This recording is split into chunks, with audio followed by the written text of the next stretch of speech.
The Washington Redskins will look to take down an NFC North opponent for the second week straight when the Green Bay Packers visit Sunday, November 20th in Week 11 NFL action. The season seems to be slipping away from the Packers, but they're only one game back in the NFC North thanks to some help from the team that they're trying to beat this weekend. The Redskins are a short favorite in this spot, and the 2.5 line has been juiced since it opened. The Green Bay Packers are now 4-5 straight up and 5-4 against the spread on the season. It's very rare to see the Packers with just 24.8 points per game, but offensive woes have been the story so far this season. It's important to remember that the Packers started the year 3-1 straight up and against the spread, but it all went downhill from there. Injuries have really done a number on the Packers this season. There aren't many healthy offensive linemen heading into this game, and the team is still trying to figure out a running game with Eddie Lacy on IR. Aaron Rodgers has put up decent numbers in recent weeks, but many pundits and scouts seem to be turned off by his performance. Rodgers has completed 63% of his passes with a 22-7 touchdown interception ratio on the season. He's been sacked 22 times, and he's the team's second leading rusher with 37 attempts for 226 yards. Some of those are out of necessity. Others are because the running game has been pathetic without Lacy. Jordy Nelson is having a fine season in his return from a torn ACL with 50 catches for 635 yards. Davante Adams also has 50 catches for 621 yards. The Packers are lacking explosive plays with just 10.3 yards per catch.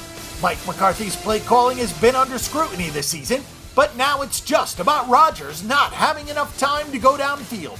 This is not a great matchup for the Packers defense. Green Bay stacks up pretty well against the run with only 3.6 yards per carry allowed. The problem is that the Redskins don't have much of a running game. The Packers secondary has been full of walking wounded this season. Demarius Randall wasn't healthy enough to get back into the lineup last week, though his prospects are a little bit better this week. Quinton Rollins has only had 13 tackles and 4 pass breakups because he's been hurt. Clay Matthews also has just 13 tackles and 3 sacks because of injuries. Sam Shields is on IR due to concussion problems. The Packers have not been healthy at all this season and have only forced 10 turnovers in 9 games. The Washington Redskins are 5-3-1 straight up and 6-3 against the spread.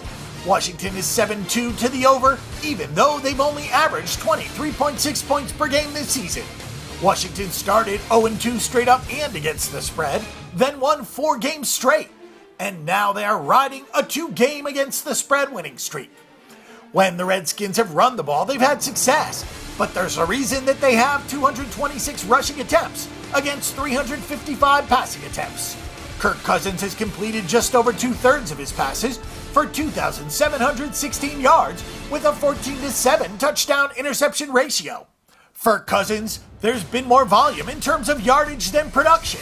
With the 4th most passing yards in the league, the Redskins are just 14th in passing touchdowns, tied with the Denver Broncos and the Dallas Cowboys. Kirk Cousins spreads the ball around to 6 different guys as Jamison Crowder, Pierre Garcon, Jordan Reed, Deshaun Jackson, Vernon Davis, and running back Chris Thompson all have 26 or more receptions. The Redskins are 6th in total yards, but 16th in points. The best adjective to describe Washington's defense is just average. They rank in the middle of the pack in a lot of different categories. There are 2 interesting stats, though, that could have an impact on this game. The Redskins have allowed the 4th highest completion percentage against, at 67.4% this season. That means that they've had some issues in press coverage because they haven't given up a ton of long passing plays. Against an Aaron Rodgers-led offense, that's not good. On the other hand, the Redskins are 6th in sacks with 25, which is good against this patchwork offensive line.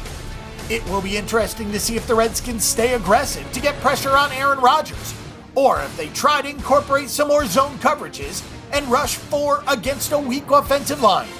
The Washington Redskins should be in decent shape in this particular spot, though the Packers' injury report could dictate a lot about this line move.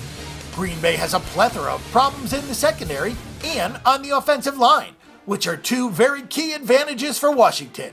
If some of those guys make it back into the mix, Green Bay may be a little bit more attractive at this number. For now, Washington is the preferred side, but watch those injury reports closely. For now, our pick and prediction is the Washington Redskins at -2.5.